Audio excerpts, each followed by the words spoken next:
Good evening and welcome to this evening's Global Voices program. Tonight's program is part of our World Beyond the Headlines lecture series. This popular public lecture series is a collaborative project of the Center for International Studies at the University of Chicago, the Chicago Council on Global Affairs, and the Seminary Co-op Bookstores, with support from the McCormick Tribune Foundation. The program aims to bring scholars and journalists together to consider major international news stories and how these stories are covered. We are pleased tonight to have Pulitzer Prize-winning reporter Elliot Jaspin join us to speak about his new book, Buried in Bitter Waters. And before we begin, I'd like to just remind you of two upcoming programs in this series. Next Friday, April 27th at 5 p.m., we will welcome Kathleen Kennedy Townsend speaking on her new book, Failing America's Faithful, How Today's Churches Are Mixing God with Politics and Losing Their Way. And then on Tuesday, May 15th at 6 p.m., we will welcome William Languish speaking on The Atomic Bazaar, The Rise of the Nuclear Poor.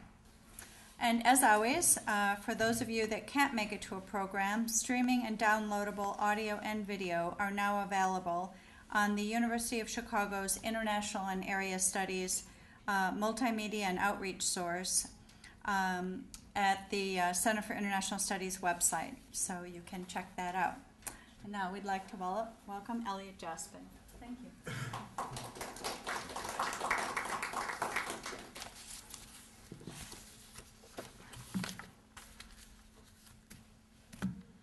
Okay. Before I get started, it's probably a bad way to start off, but I found out this afternoon New York Times is naming this book an editor's choice in a couple of weeks. Yes. So,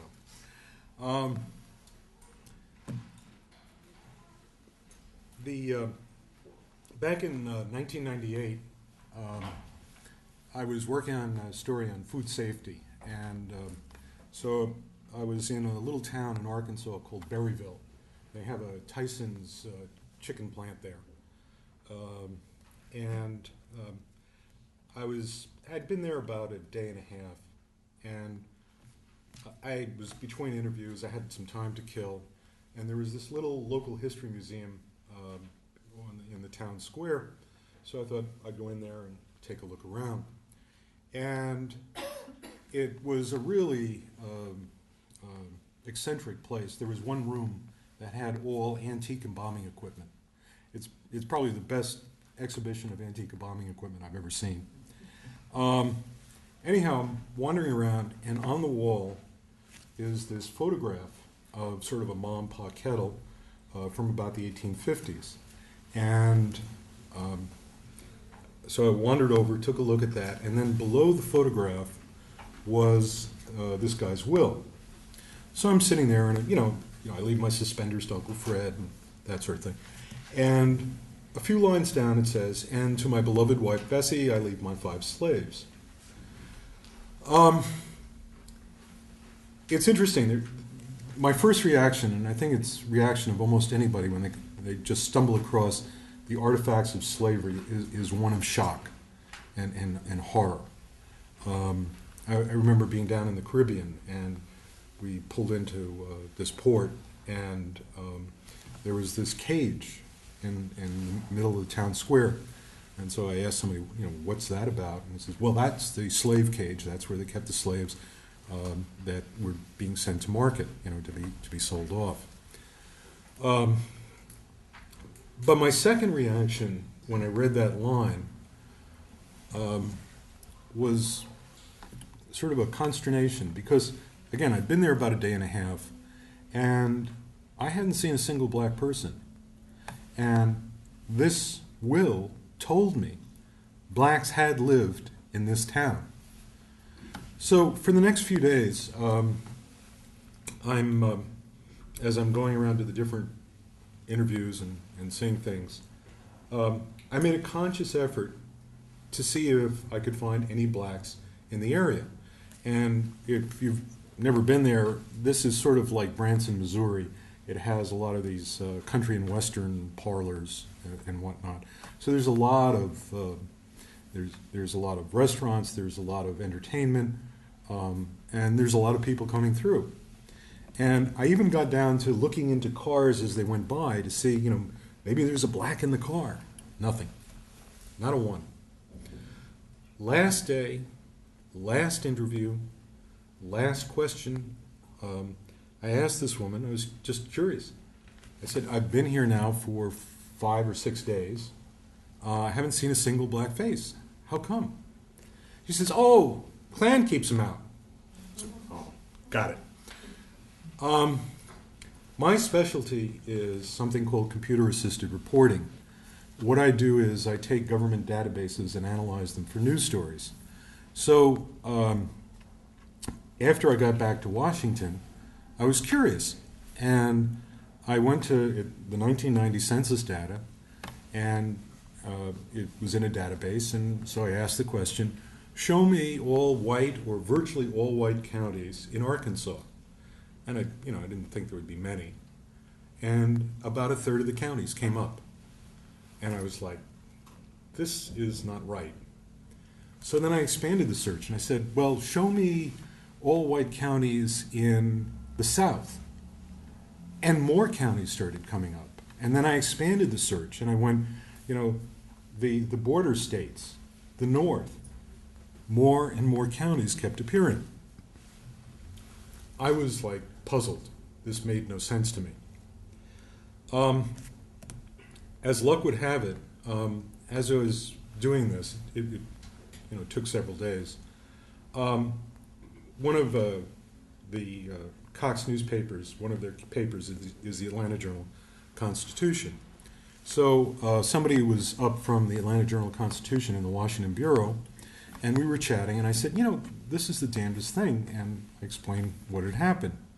She says, well, Forsyth County, which is just up the road from Atlanta, they ran all the blacks out of there.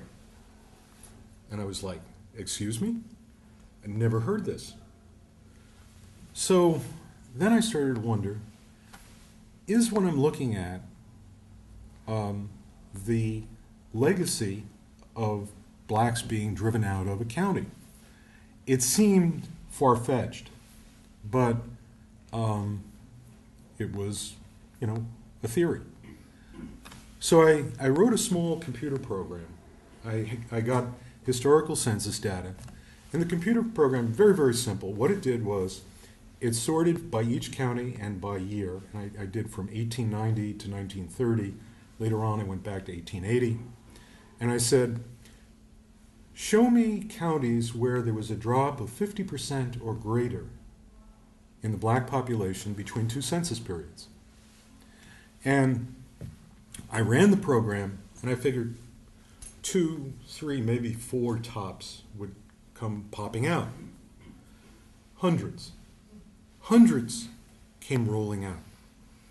And then I was like, this is really making no sense. So I printed out these counties, and the next thing I did was I went up to the Library of Congress to see if maybe I could find something in old newspaper records which would explain. What I'd done at this point was I had narrowed it down to a 10-year time frame. Something happened in that 10-year period and that caused the black population to leave. And to make a very long story short, I went on the microfilm reader. I went back to some of these counties, and there I saw the story of how whites would riot and drive all the blacks out of a county. And what I looked at, I saw Forsyth County, Georgia, Marshall County, Kentucky, Unicoi County, Tennessee, and Comanche County, Texas. The list went on and on and on. Eventually, what I had to do, because I had so many counties And I was only looking at the county level. I was not looking at the town level. And probably some people in this room, maybe all of you in this room, are familiar with Rosewood, Florida, where the black community there was burned out, or Tulsa. But those were towns. I was talking a much larger geographic area, counties.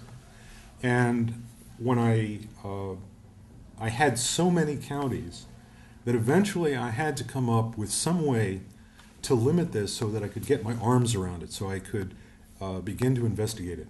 Because if I started with 200, just to name a number, I'd still be at it today.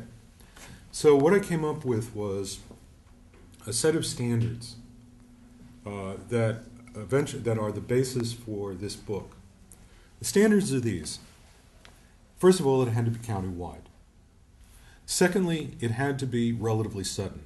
This isn't where, whites really hated blacks and blacks got fed up after 20 years and decided we're going to move on. There had to have been an ultimatum issued from the white community to the black community saying, you will leave or we will kill you. And I had to have a contemporary account, something which said, this is what happened. And finally, and in my mind, most importantly, it had to have been a successful racial cleansing. What do I mean by successful? The county had to be white or virtually all white today. Now, what do I mean by virtually all white? It's sort of a slippery term. The standard I set up was this. The black population in these counties where there had been a racial cleansing can be no larger than what it was prior to the racial cleansing when it occurred back in, let's say, 1900. So, for example, Forsyth County, Georgia, there were approximately 1,000 blacks living in Forsyth County. The county, total population of the county was 12,000. In 1990, I may be slightly off by 4 or 5, but not much more. There were 27. In 2000, there were 684. So the number of blacks living there in 2000 was still below the 1,000 at the time of the racial cleansing.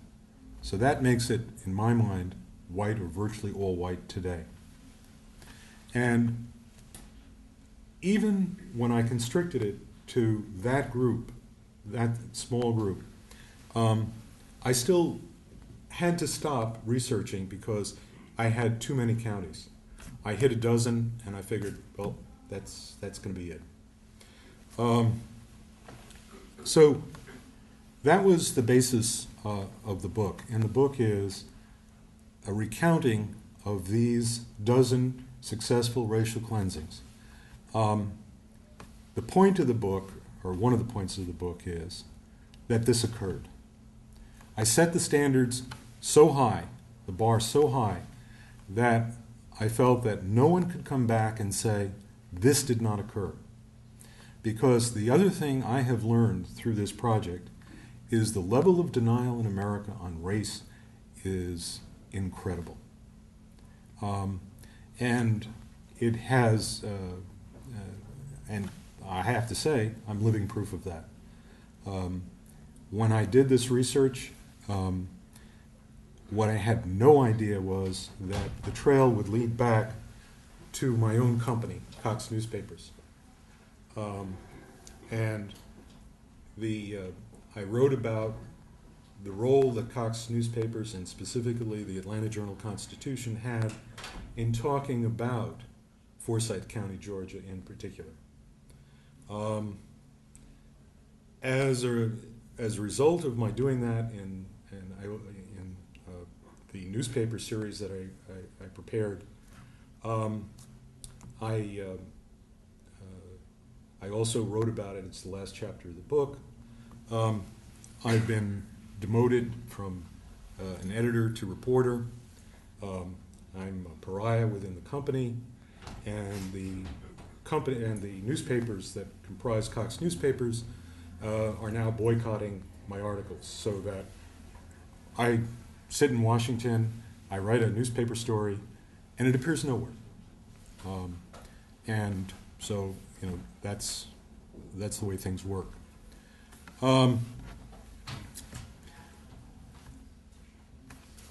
Going from something that grim, a few weeks ago, a friend of mine got me this book, Publicize Your Book, How to Do It. And so I'm reading through it, and there's a section on, and I should have found this before I got up here. There it is. There's a section on speaking engagements, this. And so I was reading this, and it said,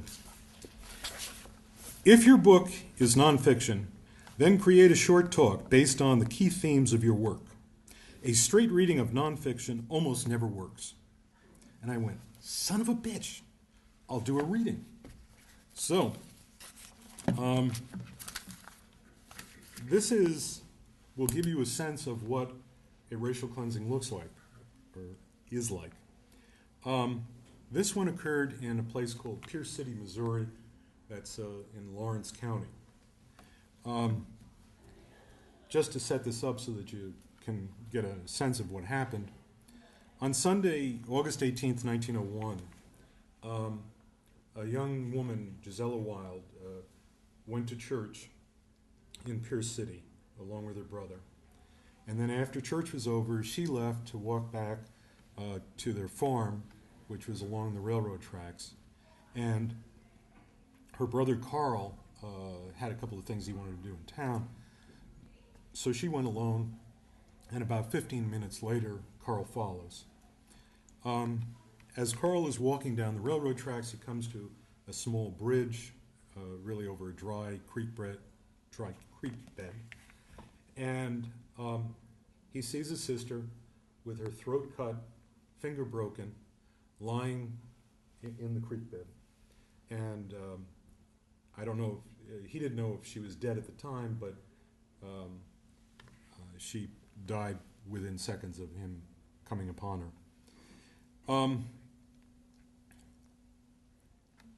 There was, people came from all around. They started ringing the fire bell in town to see what was going on. And somebody mentioned, I think I saw a black near here, near the bridge, around the time that Gisela was passing. That was all it took. There is a standard scenario that virtually every newspaper played. It was sort of like the standard story. Like today we have the damsel in distress, down in the Caribbean or whatever, somebody who's missing. Back then it was the burly black brute assaulting the virginal young white girl. And it was the standard scenario. It's all it took. And then it was, the search was on to find the black. As word spread of the murder, people started to come in from all around the countryside, come into Pierce City to see what was going on. They were divided up into posses. They were sent in every direction to find any evidence. The only thing they found was Gisela's handkerchief. By Sunday night,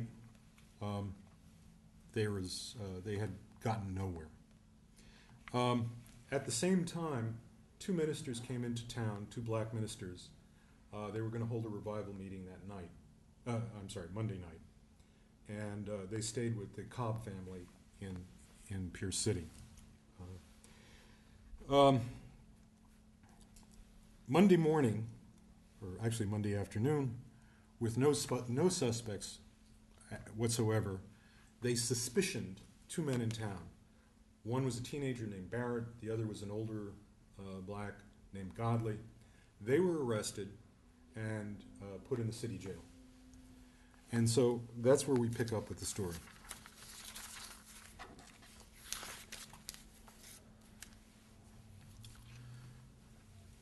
While there are contradictory accounts of what occurred in the last few hours before the mob stormed the city jail, Every version mentions one pivotal moment. At around 8 p.m., a passenger train with 3 extra cars pulled into the station, and 300 men from Monette piled out. When they alighted from the train, a volley was fired, said one account, and they then demanded a Negro. Monette, which had lynched their own blacks 7 years earlier and driven every other black out of town, was here to help Pierce City. If there was any doubt about what would happen, the arrival of the Monette contingent dispelled it. The fire bell, used the day before to call people out to search for Gisella's killer, was now clanging wildly, telling the world that a mob had formed. At some time between 8 and 9 p.m., the mob stormed the jail on Walnut Street, just a few doors down from the church where Gisella had been the day before. No one stopped them. 6 or 8 men entered the jail with a sledgehammer, and with a few blows sprung the lock on a grated iron door. They grabbed Godley and Barrett and put ropes around their necks. As they marched the prisoners out of the jail, the mob fired a volley into the air. The gunfire continued as the mob leaders ran the 2 men down Walnut Street a few hundred yards toward the train depot until they reached the intersection with Commercial Street. The Hotel Lawrence, a boxy 3-story building, stood on the southwest corner of the intersection. An iron balcony that ran the length of the building jutted out over the sidewalk. Just a block south of the hotel were the train tracks, the depot, and beyond the depot, the Black Quarter. The mob stopped by the hotel, and the 2 prisoners were asked to tell what they knew about the murder. Neither man spoke. The mob marched the prisoners another block down Commercial Street, stopped again, and ordered them to confess.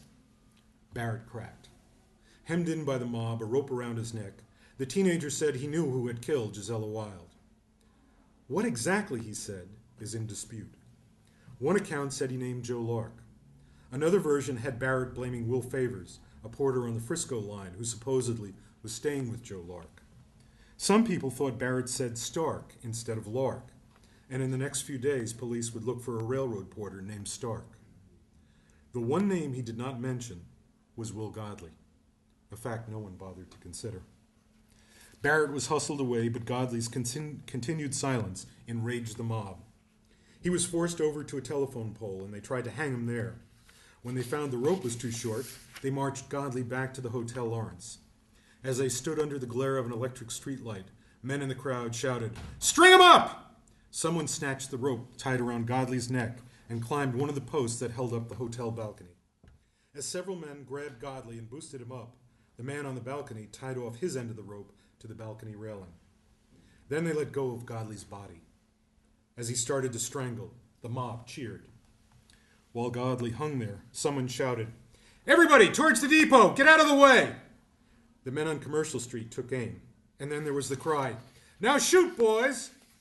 To one eyewitness, it looked like the wind was picking at Godley's clothing as the bullets ripped through him. Under the impact of each volley, the body began to sway back and forth. When the firing stopped, a drunken man walked up and began hitting the corpse and cursing it. The body hung at the hotel entrance for a half hour until a businessman in shirt sleeves shouted to the mob, "Boys, the ladies in the hotel want the body cut down. What do you say?" To cries of, "Down, down, down!" the rope was cut and Godley's body sprawled face up in the street. What had been the focus of their hatred now became the object of their curiosity. Someone tore away his shirt to see where the bullets had hit. A dozen or so women were escorted through the crowd to look at the corpse. A police judge tried to hold an inquest, but was hooted down. Eventually, the body was carried back to the jail and dumped there.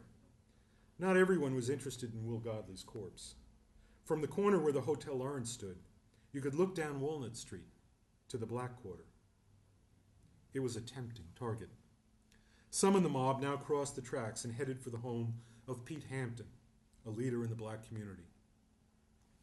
On the gentle rise above the downtown, where whites lived, people stood on the sidewalk watching what was happening below. The whites had the luxury of seeing that night as a spectacle. "We could see all from our house," one woman wrote later to a friend. "We sat out on the walks all night and until 3 o'clock in the morning, watching the breaking into the jail, the hanging, and the burning of the buildings. I couldn't keep from laughing at times at the strange things people did. But all in all, 'twas a serious matter." For blacks, crouching by their windows and staring helplessly, the night was somehow to be endured. Hiding in your home had provided the illusion of sanctuary, until now. But with whites advancing across the railroad tracks, that last illusion was gone. To resist was suicidal. But as they came to get him, Pete Hampton stepped to a window and fired. An attacker went down. He fired again, and another man went down. The mob fell back to Commercial Street. The rioters were furious. Men poured out of Commercial Street, formed a rough skirmish line along the railroad tracks, and began riddling the Negro Quarter about 50 yards away with gunfire. Inside the small two-story Cobb home, there was pandemonium. As bullets ripped through the wood-framed house, it was obvious the only safe place was the basement. But as the windows shattered and walls sprouted bullet holes, it was equally certain there was no way to get there through this firestorm. Some people hid under the beds. Maria Moss, a Cobb relative, used a trunk to shield herself. The two ministers lay on the floor, terrified. Within minutes, the gunfire died away. The mob had used up all its ammunition. Uncertain of what to do next, the rioters fell back to Commercial Street. As the mob milled about, a few men trotted up Walnut Street to the State Armory, next door to the city jail, and seized the rifles and ammunition, by one estimate 1,000 rounds, that had been loaned to the posses the day before. Unlike the shotguns, pistols, and assorted family weapons, these Army rifles represented a new level of violence. At the time, the Missouri National Guard was using model 1888 trapdoor rifles, which were able to penetrate a 3.5-inch piece of seasoned oak at 25 feet. Their steel-jacketed bullets could easily pass through the wood-frame homes in the Black Quarter. While the mob rearmed, the people in the Cobb house used the lull to crawl to the basement. As she wiggled to the basement stairs, Maria Moss noticed 3 bullet holes in her trunk. Outside, the mob streamed back to the railroad tracks and resumed the barrage. But not content to just pot away, members of the mob ran up to the homes lining the railroad tracks and began setting them on fire. By the end of the night, they would raze 5 homes. 15 people hid in the Cobb basement, the 2 ministers, and 13 members of the Cobb and Moss families who shared the house.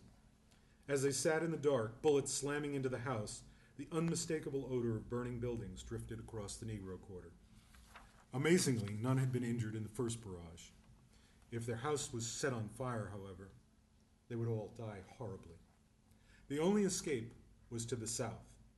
They would have to run through the Negro Quarter, wade a stream called Clear Creek, and then race up a small hill and into the tree line. Once in the woods, they would be safe. It was a distance of 400 yards over open, fairly level ground. Every step of the way would be lit by the burning buildings. They crawled up the stairs, and one by one they burst out of the house and ran madly towards the creek. Behind them, bullets cracked, and they could hear the zip of bullets. Pinky Cobb, the teenage daughter of James Cobb, made it as far as a well. 3 bullets whistled past. She panicked, grabbed the well rope, and swung herself down. As Reverend Pitcher ran through the yard, a bullet hit a soapbox lying on the ground next to him.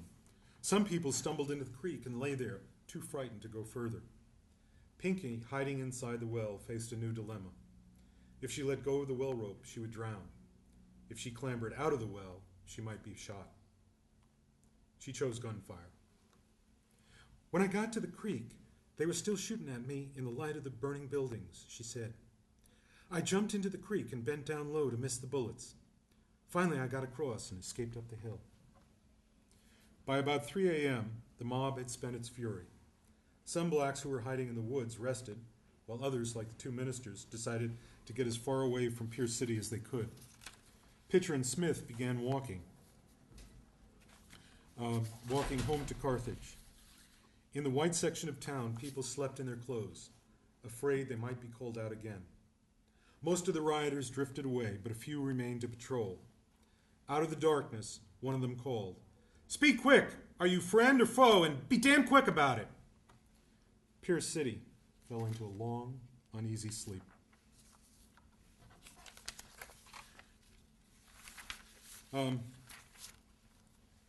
After that barrage, within 24 hours, there was not a black left in Pierce City. In the days that followed, other towns descended on their black residents. and Lawrence County was cleansed. The ministers made it all the way back to Carthage. They had a couple of close calls, but they survived. Pinky, too, survived, and initially moved to Springfield. And a couple of her family now live in St. Louis. Today, there's exactly one black living in Pierce City. He's a town councilman. And in 2003, a tornado ripped away the downtown. And here's the nub of the thing. There was a whole series of tornadoes that ripped through the Midwest that day. And Pierce City was probably hit the hardest, but there was a number of people killed. And the next day, the New York Times, on their front page, had a picture of Pierce City in ruins and a story about what had happened. And if you look up that paper for that day, you read that whole story, and not once does it say there was a racial cleansing in Pierce City. It disappeared. And that's my story. So, happy to take questions. What were you in Arkansas for in the first place? I was working on a story on food safety. I could tell you things about food safety that would curl your hair. So you were probably at Tyson's headquarters? Yeah, Tyson's. My favorite, though, was Gold Kissed. They took, it's a terrible thing maybe to say before dinner, but they took diseased chickens and turned them into chicken nuggets that were then sold to school lunch programs. And I have many wonderful moments as a reporter, and this was one of them. I was talking to the federal food safety inspector, and so I said, what's the problem with these chickens? And he said, well, they got your air sacculitis, and it causes an exudate to form up here in the shoulder region. And I said, what's an exudate? That'd be your pus. So, yeah. Because you're just a curious sort, and you were just kind of, once you got on this topic, and you were just kind of plugging things into the computer to see what it spit out, did you try to look to see if obviously there was a migration then of blacks out of those cities to other locations they relocated? Did you look to see if any counties had changed in the reverse dramatically? No. There was a unique characteristic or signature to those counties that went through a racial cleansing. They were typically rural, and they were typically had a relatively small black population. Forsyth County was the largest with 1,000. And when you think about it, it sort of makes sense.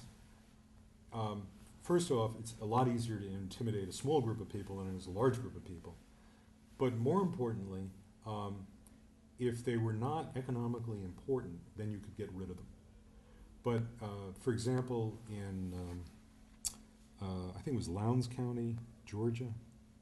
I'm not. I could look it up, but they had a similar.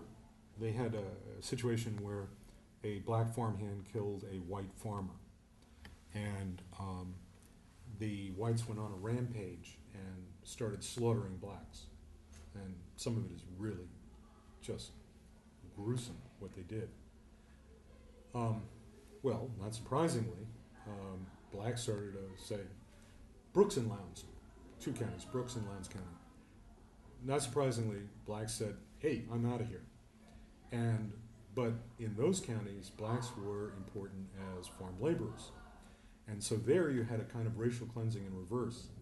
Blacks were told if they were caught leaving, they would be shot.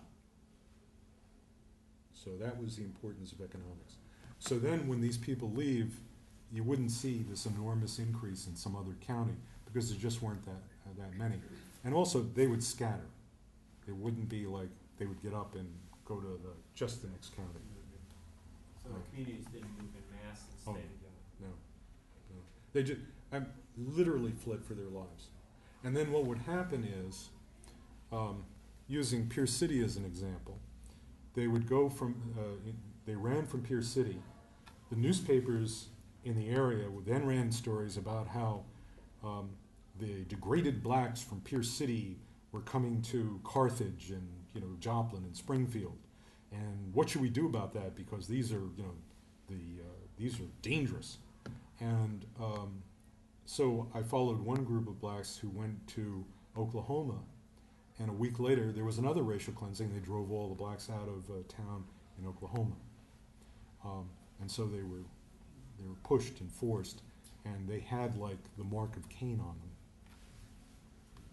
Yeah. Two questions. One, the story that you just read for us, I assume there are other stories like in the book, or is Oh, yeah. there more? Oh, there are quite a few more. Okay, and the second, I'm curious about the title of the book. Oh, Zora Neale Hurston. It's a quote from her in the beginning of the book.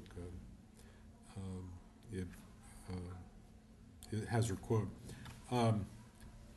I can't claim credit for the title. My editor at Basic Books said, and I didn't know this, they test market these titles.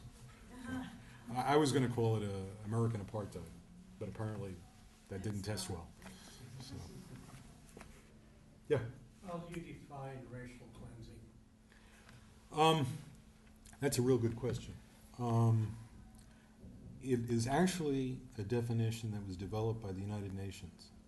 And it was a bone of contention between myself and Cox Newspapers. Is that okay?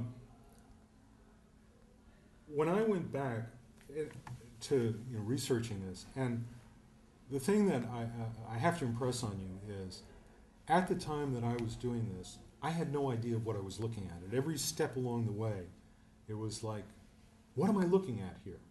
And one of the really fascinating things that I came across was a book by Ray Stannard Baker. He was a journalist. He wrote a book called Following the Color Line in 1908. And he went through the South and then the North and wrote this book on race relations in the United States at that time. A terrific book. And in the book, he's talking about how blacks were driven out of places. And what was obvious to me as I'm reading this is that he didn't have the language to describe what was in front of him.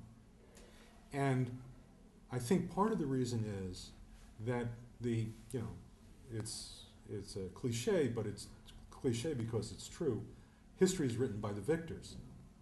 And the victors really don't give a damn about what happens to the people that they've conquered. And so they don't talk about what took place after the battle. And as I went back through, I love classical history,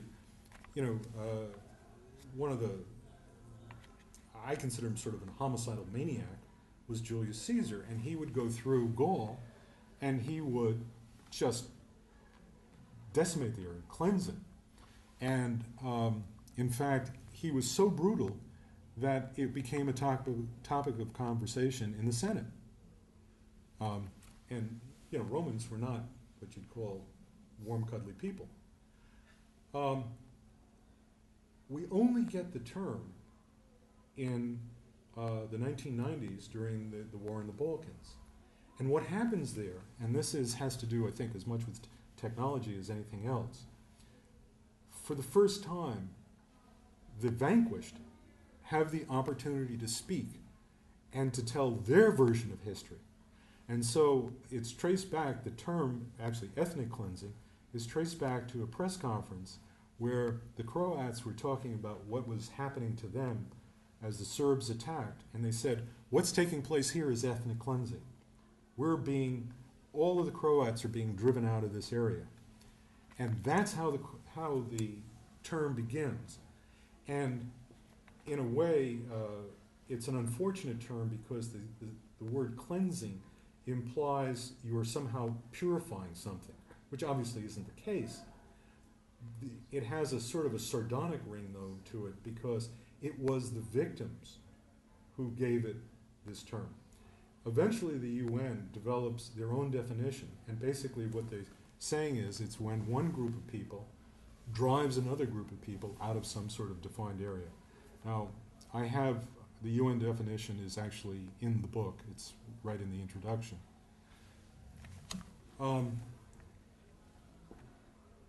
Because we have the term now, we can begin to describe, we can begin to talk about what actually took place.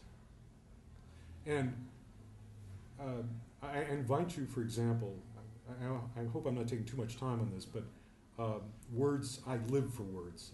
It's my business. And I would invite you to go to the NAACP website and read about their version of how the NAACP was formed.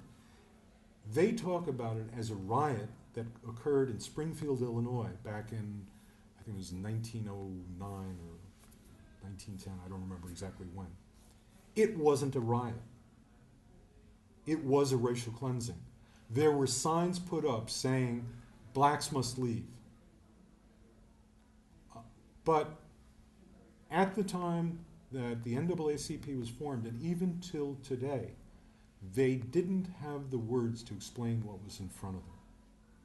Now, when I wrote the series on racial cleansing for Cox newspapers, I used the term racial cleansing. And it was fascinating to me. I interviewed somebody in Forsyth County, a white, who was part of the biracial commission there, and I said, you know, I just said, you know, I'm interested in the racial cleansing here in Forsyth County. He was furious with me, absolutely furious. It was not a racial cleansing. And he was furious because I believe, A, I was right, and B, he could no longer deny what took place because we finally had words to talk about what took place.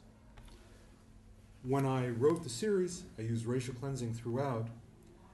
The issue of using that phrase went all the way up to the president of Cox newspapers, who decreed, we shall not use the term racial cleansing. And the reason he gave was because it implies that it was genocide, and this wasn't genocide. Well, sorry, no. It doesn't imply it's genocide. I can show you the definition of ethnic cleansing. It has nothing to do with genocide. So why? It's because we deny what took place. We don't want to face our own history. And we will do almost anything to cloak it in euphemisms. And there is, I'm sorry if I'm taking so long here, but your question goes almost to the heart of everything I've written about. Yeah. The definition, not just racial cleansing, but any cleansing, Yeah. implies an intent on the part of the cleansers. Right. Okay. And as I was listening to the story, I was wondering whether you felt that it was their intent to chase those people away, or whether they were just rioting, you know, the way people riot without, you know, saying, well, we really want to get rid of them. No, the next day. I mean, I know they left because they were scared. Yeah, but the next day, the order was out. You will not live here. Okay, that's what I was Yeah. wondering. And sometimes it was actually a formally written thing, like in Comanche County, Texas. The mob went from home to home in Comanche and said, you have 10 days to leave. In Marshall County, Kentucky, they took about a dozen blacks down to the river, tortured them for about an hour, and then the leader of the Night Riders gave a speech and said, you must, you know, we're going to be back in 30 days. If you're still here, you're going to get worse. Generally, where did these people go? Were they accepted in other places? Or? Not really. Again, as I said before, with Pierce City, they then were marked because They were the blacks that had been driven out of Pierce City or Marshall County or whatever. And so I traced some from Birmingham, Kentucky, that's Marshall County. They went up to Paducah, some went other places. Yeah. Whites in these counties, were they members of the Klan? Were these Klan-infested counties, or were they just your run-of-the-mill, ordinary, white, Southern or whatever American population? And the second question is, were you able to trace the time when the black population started to go back into those counties, and was there a specific trigger to that, or was it just a general migration? Okay. As far as the Klan, I only found one cleansing that was directly related to the Klan, and that was in Indiana. In these other counties, the Klan really played little or no role, at least that I could find. There was a general air of racism, and it didn't need an organization. It existed in the air.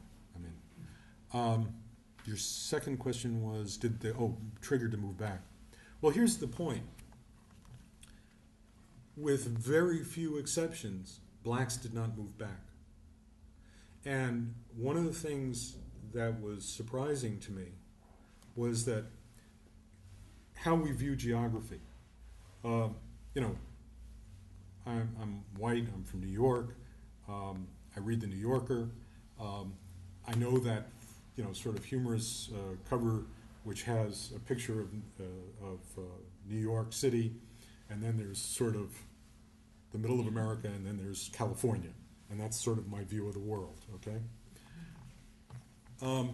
But whites view the United States as sort of one contiguous mass. What I came away with from this project was blacks view it as a checkerboard, and there are certain squares you do not land on. And one of the things that I found was one of the rites of passage in a black family is when the son or daughter is old enough to drive, they're given the speech.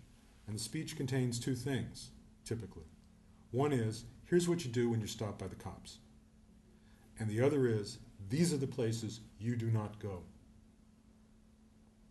So there were no people moving back there. I do have a couple of stories, for example, Comanche County, Texas, where a black family moved back in the 1990s. 1980s.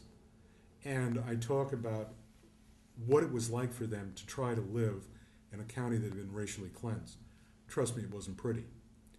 And these counties today actively discourage blacks from living there. So, for example, using Comanche County, Texas, you are a black, you drive through Comanche County, you'll suddenly find that there's a cop on your tail, and he's just following you. And he's just making sure that you go through Comanche and out the other side.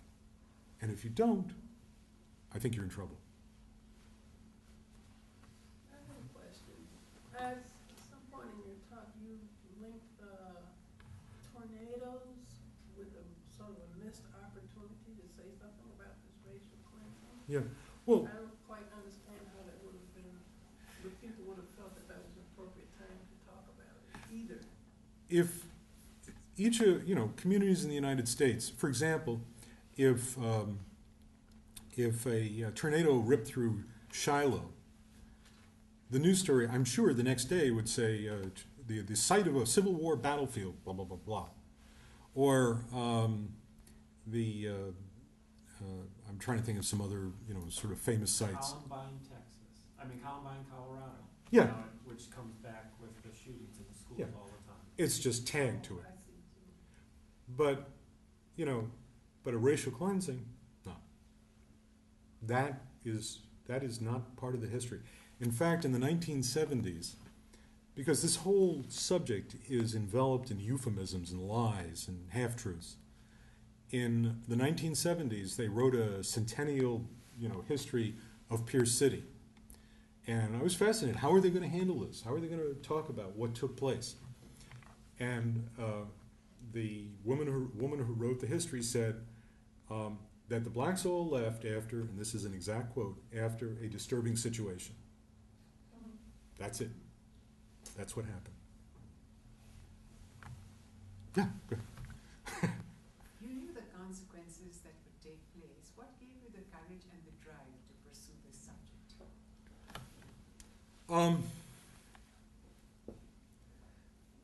Well, good question.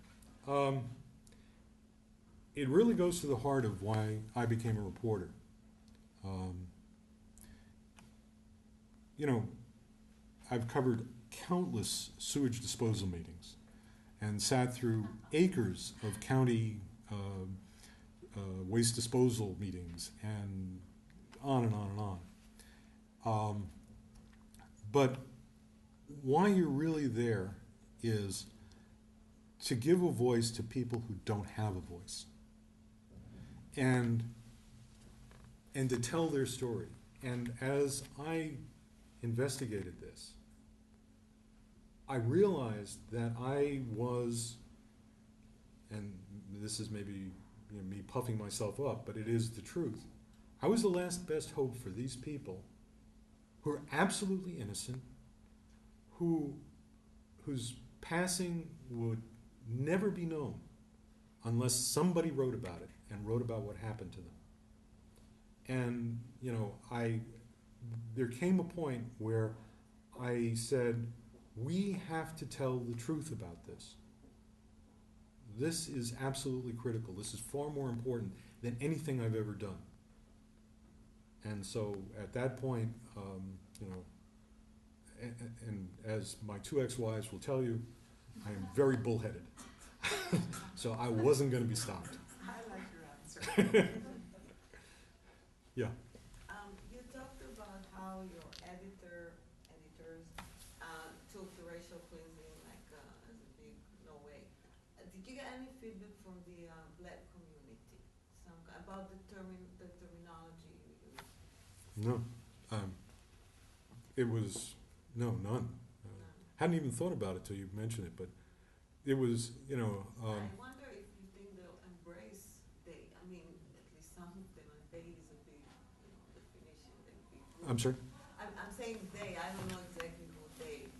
But What do you anticipate now? Because now that your book's out, you're probably going to get more feedback.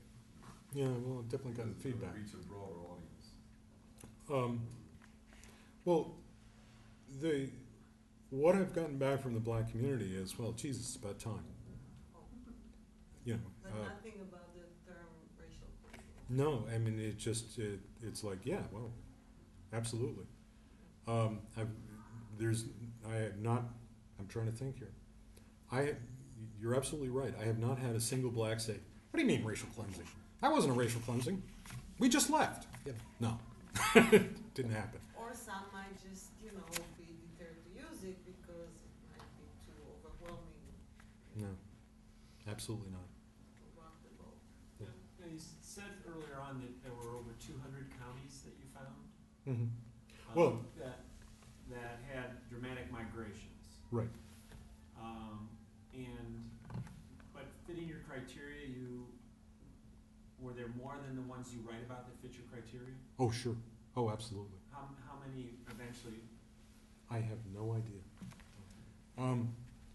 It took me I'm going to say 3 solid years of work to develop the history of these 12 counties.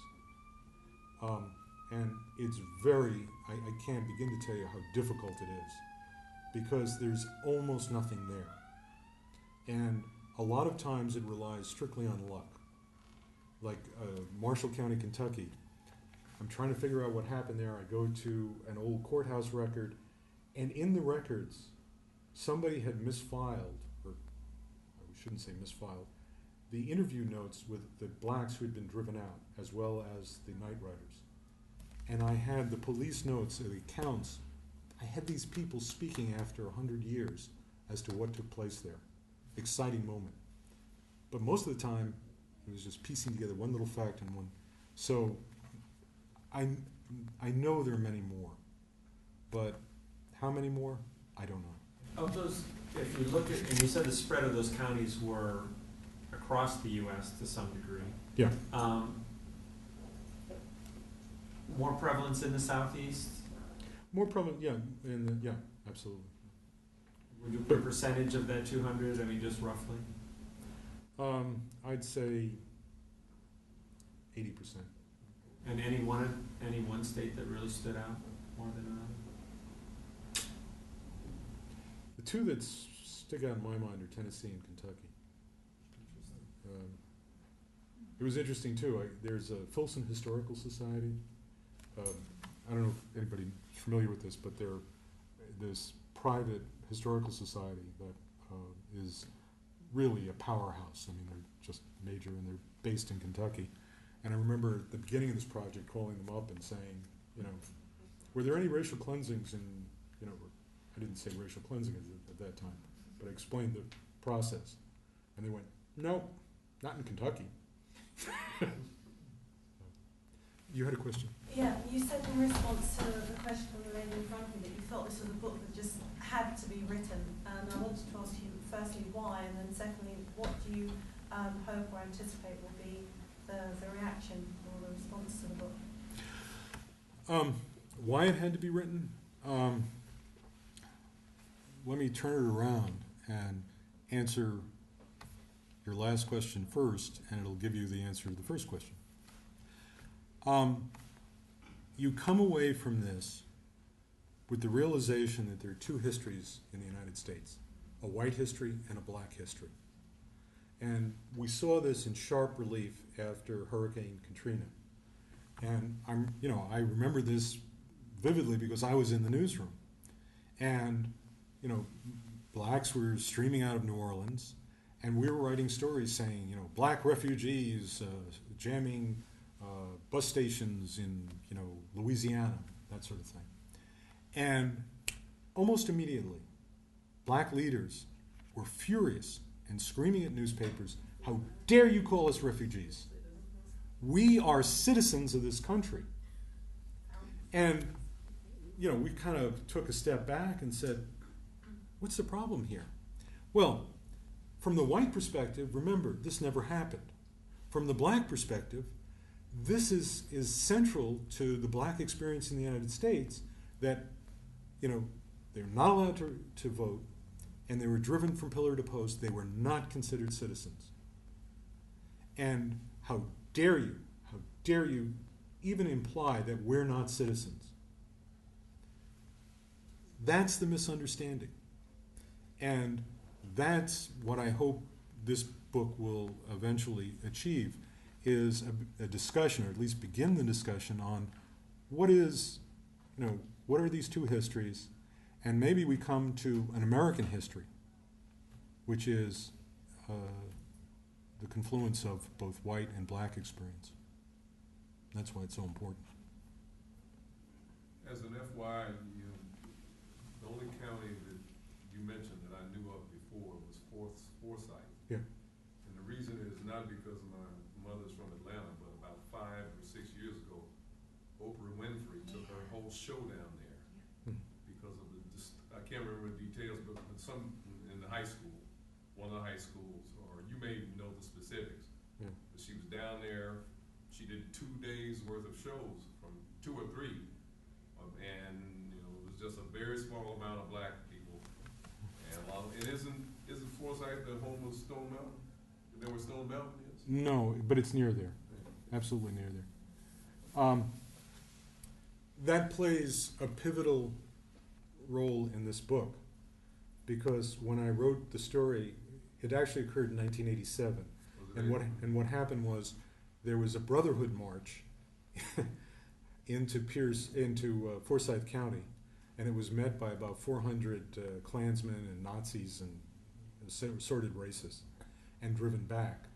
And so the next week there was 20,000 people marched into the county. And so I write about that, and I write about the Atlanta Journal-Constitution, and how they covered it.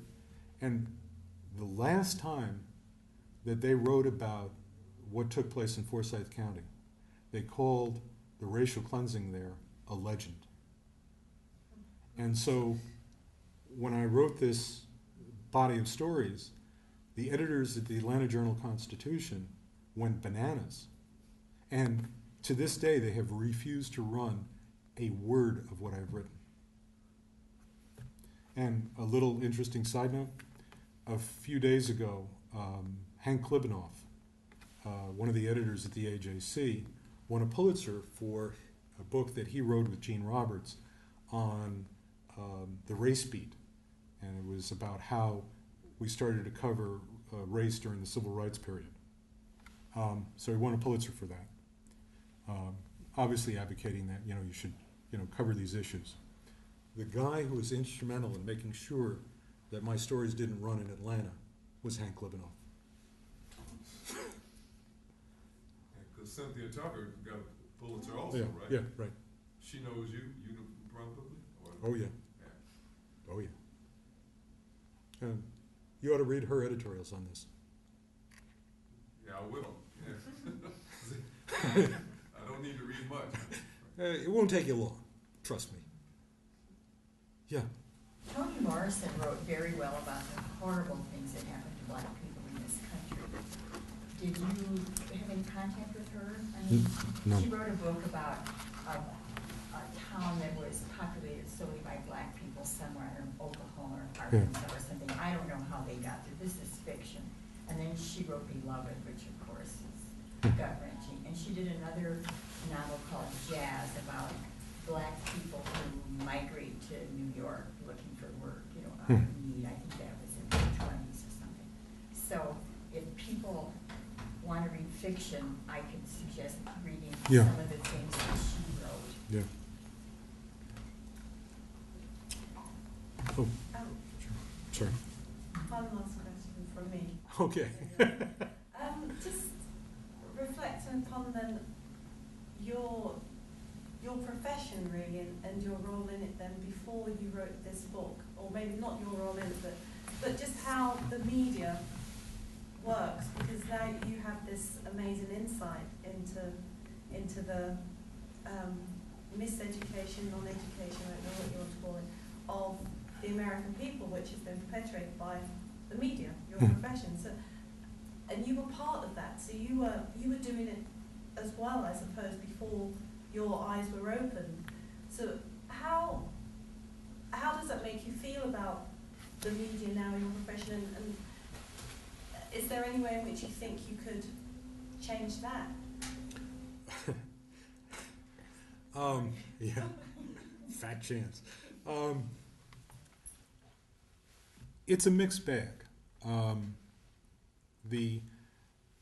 When I was looking at these different racial cleansings, there were newspapers that stood up to the mob, denounced the mob, and did the right thing. Corbin, Kentucky, Comanche County, Texas, and I talk about that. In general, the newspapers follow, don't lead the public. And so we have a standard set of stories that we use, and they're a formula, and then we just jam the facts into that formula. So one formula was burly black brute rapes young virginal white girl. And no matter what took place, we trot out the formula. And I use an example in Unicoi County to show you exactly how that works. And you see this today, Fox News, the damsel in distress story, and it's always a pretty blonde white girl, and she disappears or what have you, and it plays for days on end. One of the things that I came away from this with is an appreciation. Again, I keep coming back to this. It was a real learning experience for me. An appreciation for how we need to rethink how we cover things. And so about a third of the way into the book, I realized that basically what I was doing was I was writing a white history of these events. I had no black voices. And I sort of sat back and thought, I can't do it this way. If I do, I'm going to miss this history. And so I consciously went out and looked for the black voices, the black testimony, to get that into this book. It is the most difficult thing you can do, absolutely, because there's almost nothing there. And every once in a while, I would get incredibly lucky. When I was in Atlanta, I stumbled across a stack of tapes, oral histories that had been taken back in the 1980s. And one was Kathleen Anderson, and she was actually in Forsyth County during the racial cleansing. She was a child, and she saw things as a child sees things. But it was a gripping story from her standpoint of her grandmother who had been a slave, you know, being driven out and what that meant to that family. And when I did that, when I started to get that perspective, a lot of things, a lot of possibilities opened up to me that hadn't been there before.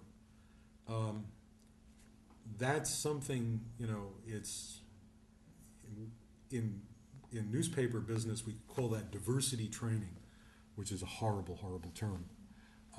But it's something that we as the press have to become skilled at. Yeah. So did you look at some of the accounts that the black newspapers ran? Yeah, yeah.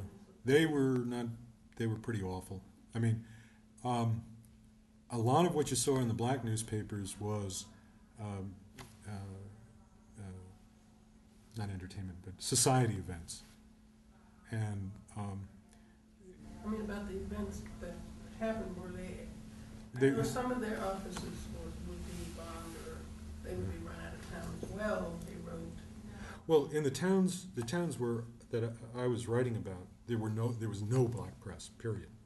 Where you saw the black press was in major cities, you know, like Chicago, for example. But they would not, you know, they would not typically cover these events.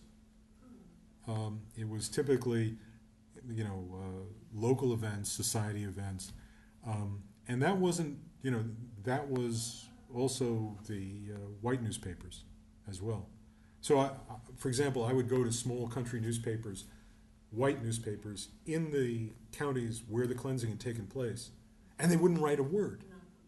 You know, but they would talk about the crops, and, you know, Elmer met, you know, with Fudd, and, you know, and yeah. It's pretty awful stuff. Yes? You mentioned some relative who was living, a relative of somebody who had been chased out of town. Did you find any other living descendants, anybody who could? Oh, yeah, yeah. Any number of them? Yeah, One or two? yeah. And in fact, I start one of the chapters, the Forsyth County chapter, with Lily Nash, and her great-grandfather, Joe Pa Naylor, was driven out of Forsyth County. And she remembers as a child sitting in the kitchen listening to the stories of what it was like to live in Forsyth County before the racial cleansing and what happened afterwards. Then there were the Brown brothers, who their family was the Cobbs and the Mosses, and, you know, and I tell their story and their discovery. Were they welcoming of your inquiry? Oh, very. How did they respond? Very, very, very. I mean, they were terrific. Yeah. Most people, white and black, you know, were you know, very kind, very generous. Mm-hmm. I mean, obviously, I had some people who said, "I don't want to talk about it," and, you know, hung up the phone or left or walked away. Mm-hmm. I remember one interview in Tennessee. And there's this old guy, and we sit down in the Burger King, and I start to ask him a few questions, and he looks at me and says, "You're not a Jew, are you?" Oh, I just knew that day was going to be a long one. Hey, you said. Okay. How established were these communities in the counties? Did you get any sense of the length of time they had been? Oh, they went back to slavery. Oh, they were. Comanche County, there were accounts of they came as slaves, and in fact, the newspaper wrote a story at the time they were driven out and said, "How dare you drive out these people because they helped build this county right along with the whites." So no, they long time. Okay, I think I've exhausted your patience. Thank you. And